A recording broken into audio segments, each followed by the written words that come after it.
Jean, chapitre 4. Le Seigneur apprit que les pharisiens avaient entendu dire qu'il faisait et baptisait plus de disciples que Jean. À vrai dire, Jésus ne baptisait pas lui-même, mais c'étaient ses disciples qui le faisaient. Alors il quitta la Judée et retourna en Galilée. Comme il devait traverser la Samarie, il arriva dans une ville de Samarie appelée Sichar, près du champ que Jacob avait donné à son fils Joseph. Là se trouvait le puits de Jacob. Jésus, fatigué du voyage, était assis au bord du puits. C'était environ midi. Une femme de Samarie vint puiser de l'eau. Jésus lui dit, « Donne-moi à boire. » En effet, ses disciples étaient allés à la ville pour acheter de quoi manger. La femme samaritaine lui dit, « Comment? Toi qui es juif, tu me demandes à boire, à moi qui suis une femme samaritaine? » Les Juifs, en effet, n'ont pas de relation avec les Samaritains. Jésus lui répondit, « Si tu savais quel est le cadeau de Dieu et qui est celui qui te dit, « Donne-moi à boire », tu lui aurais toi-même demandé à boire et il t'aurait donné de l'eau vive. »« Seigneur, » lui dit la femme, « tu n'as rien pour puiser et le puits est profond. D'où aurais-tu donc cette eau vive? Es-tu, toi, plus grand que notre ancêtre Jacob qui nous a donné ce puits et qui a bu de son eau, lui-même, ses fils et ses troupeaux? » Jésus lui répondit, « Toute personne qui boit de cette eau-ci aura encore soif. En revanche, celui qui boira de l'eau que je lui donnerai n'aura plus jamais soif. Et l'eau que je lui donnerai deviendra en lui une source d'eau qui jaillira jusque dans la vie éternelle. » La femme lui dit, « Seigneur, donne-moi cette eau afin que je n'aie plus soif et que je n'aie plus à venir puiser ici. »« Va appeler ton mari, lui dit Jésus, et reviens ici. » La femme répondit, « Je n'ai pas de mari. » Jésus lui dit, « Tu as bien fait de dire, « Je n'ai pas de mari », car tu as eu 5 maris et l'homme que tu as maintenant n'est pas ton mari. En cela tu as dit la vérité. »« Seigneur, lui dit la femme, je vois que tu es un prophète. Nos ancêtres ont adoré sur cette montagne et vous dites, vous, que l'endroit où il faut adorer est à Jérusalem. Femme, lui dit Jésus, crois-moi, l'heure vient où ce ne sera ni sur cette montagne ni à Jérusalem que vous adorerez le Père. Vous adorez ce que vous ne connaissez pas. Nous adorons ce que nous connaissons, car le salut vient des Juifs.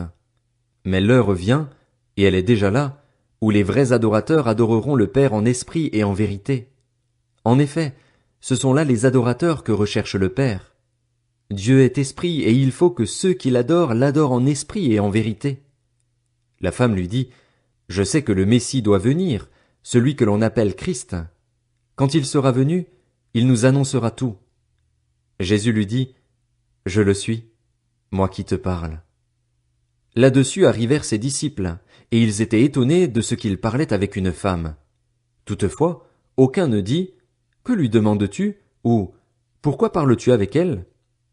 Alors la femme laissa sa cruche, s'en alla dans la ville et dit aux habitants, « Venez voir un homme qui m'a dit tout ce que j'ai fait. Ne serait-il pas le Messie ?» Ils sortirent de la ville et vinrent vers lui. Pendant ce temps, les disciples le pressaient en disant, « Maître, mange !» Mais il leur dit, « J'ai à manger une nourriture que vous ne connaissez pas. » Les disciples se disaient donc les uns aux autres, « Quelqu'un lui aurait-il apporté à manger ?» Jésus leur dit, « Ma nourriture est de faire la volonté de celui qui m'a envoyé et d'accomplir son œuvre.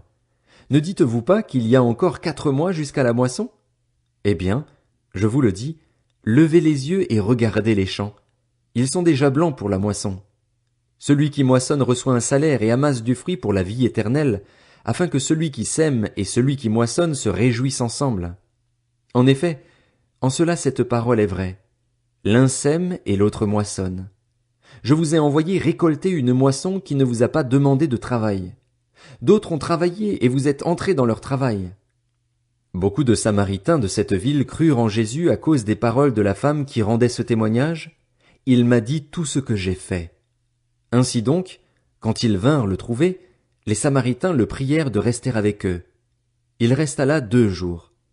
Un bien plus grand nombre crurent à cause des paroles de Jésus, et il disait à la femme, « Ce n'est plus seulement à cause de ce que tu as dit que nous croyons, car nous l'avons entendu nous-mêmes et nous savons qu'il est vraiment le Messie, le Sauveur du monde. » Après ces 2 jours, Jésus partit de là pour se rendre en Galilée, car il avait déclaré lui-même qu'un prophète n'est pas honoré dans sa propre patrie.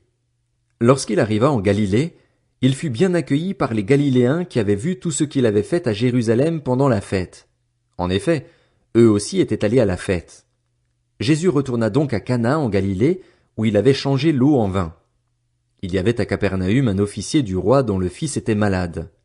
Quand il apprit que Jésus était venu de Judée en Galilée, il alla le trouver et le pria de descendre guérir son fils, car il était sur le point de mourir. Jésus lui dit, « Si vous ne voyez pas des signes et des prodiges, vous ne croirez donc pas ?» L'officier du roi lui dit, « Seigneur, descends avant que mon enfant ne meure. » « Vas-y, lui dit Jésus, ton fils vit. » Cet homme crut à la parole que Jésus lui avait dite et s'en alla.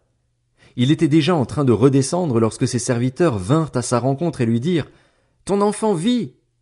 Il leur demanda à quelle heure il était allé mieux et ils lui dirent, « C'est hier, à 1 heure de l'après-midi, que la fièvre l'a quitté. » Le père reconnut que c'était à cette heure-là que Jésus lui avait dit, « Ton fils vit. » Alors il crut, lui et toute sa famille.